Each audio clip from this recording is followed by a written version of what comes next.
OU812. I would say we're splitting the hairs here because all of these albums are classic. But I went with my ranking as far as the raw power of Van Halen. And so for that, I would put 5150 at number one. It just has this edge to it. And even Sammy played good enough at his Catalina Island pay-per-view event, and that it still holds up to this day. I think it's a top to bottom, a fantastic album. I would say number 2 and 2A are probably Carnal Knowledge and Balance.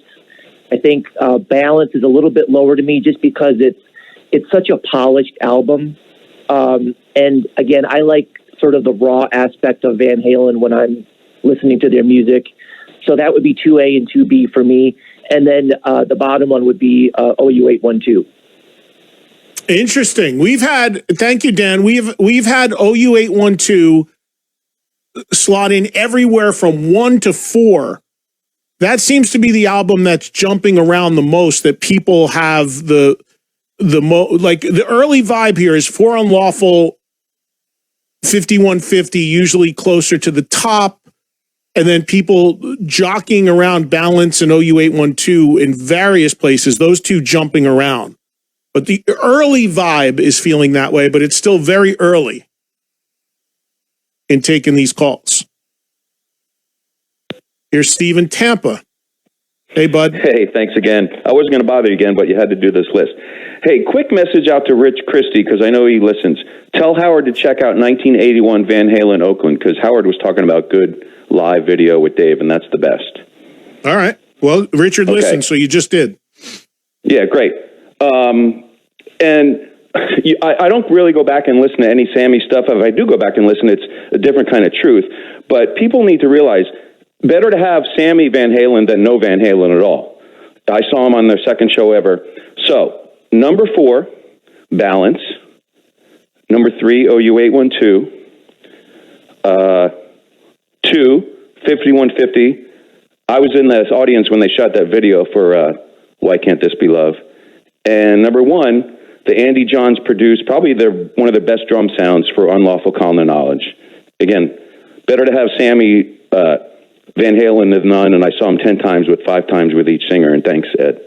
All right, Steve, thank you very much. Andy Johns, who is one of the producers that was involved in For Unlawful Carnal Knowledge, a legendary figure, known for great drum sounds. So that's not surprising to have that feeling about that record in terms of the drums. Andy Johns passed away probably 5 years ago.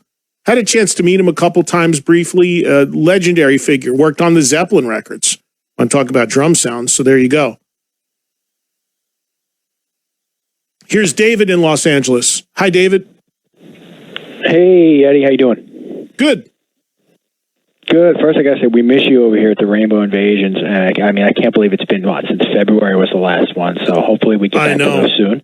I know. I'm dying to get back. I mean, as soon as the company gives me the green light, I'll go, because I'd love to do it. But and I know they're doing the outdoor dining and stuff, but there's so many restrictions and concerns and worried about liabilities and this and that I can't do it until I get the green light. But there's been some talk about doing some stuff out there, but I do miss the monthly trips for sure.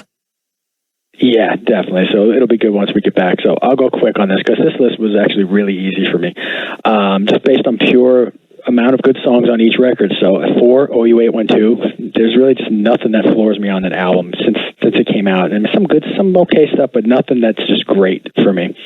3, Balance, several good songs on that. Same thing with the Carnal Knowledge records. That would be 2 for me. Those I keep going back and forth on.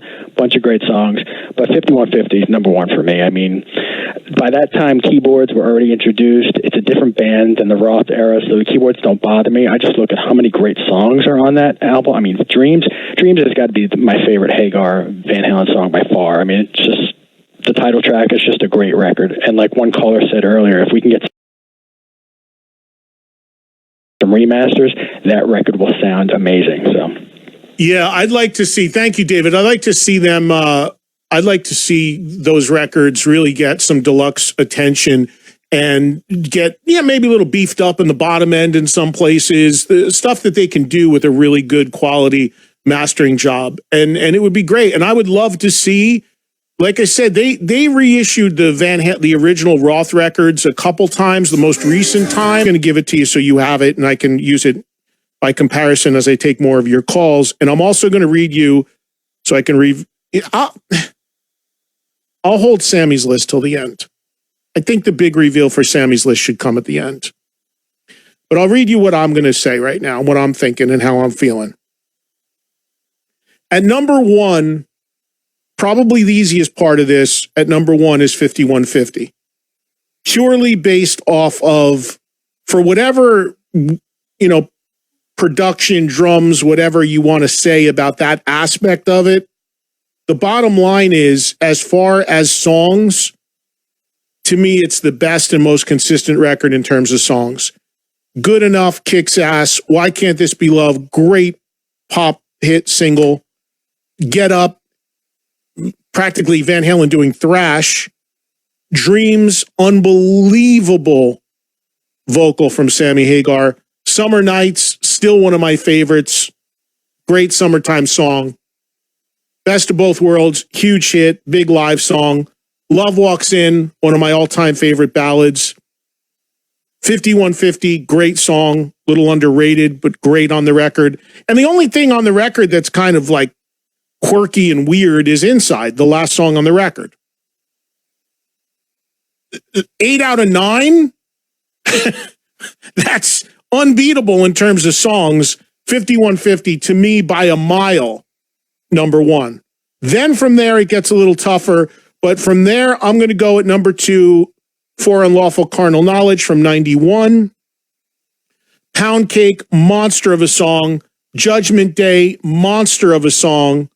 Run Around, great song. Pleasure Dome, Van Halen almost doing Prague. Like a 7.5 minute, lot of jamming in that.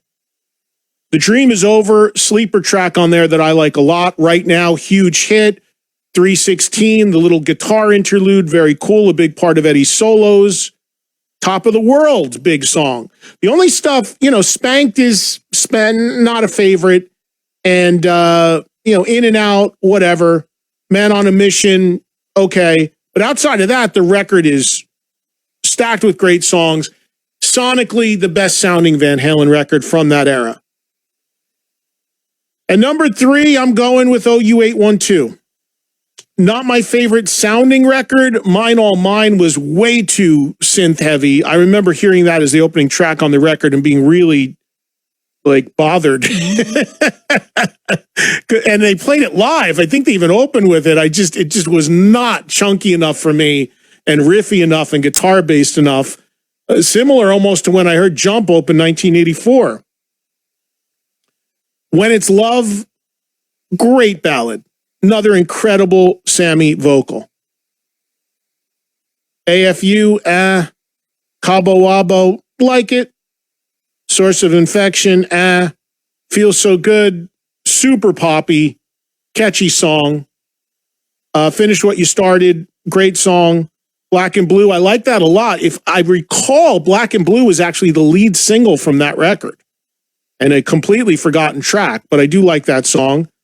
Sucker in a Three-Piece, Apolitical Blues. I thought that could have been a cool blues track for Eddie to really wail over and open that up to 7-8 minutes and have him take a really nice extended bluesy guitar solo, and it just doesn't happen in a big, big way in that song. So OU812 in the 3-hole. There are things on it that I love. There are things on it I'm a little indifferent, and at times it does sound a little thin to me. And in the 4 spot, and I really struggled with this because I was really almost going to put this album initially in the 3 spot, but I will put Balance at 4. I do like the sound of Balance sonically. I like the sound of it a lot, produced by the late Bruce Fairbairn. Seventh Seal, Sammy started doing again recently a little bit. Very big sounding epic track. Can't Stop Loving You should have been a hit single.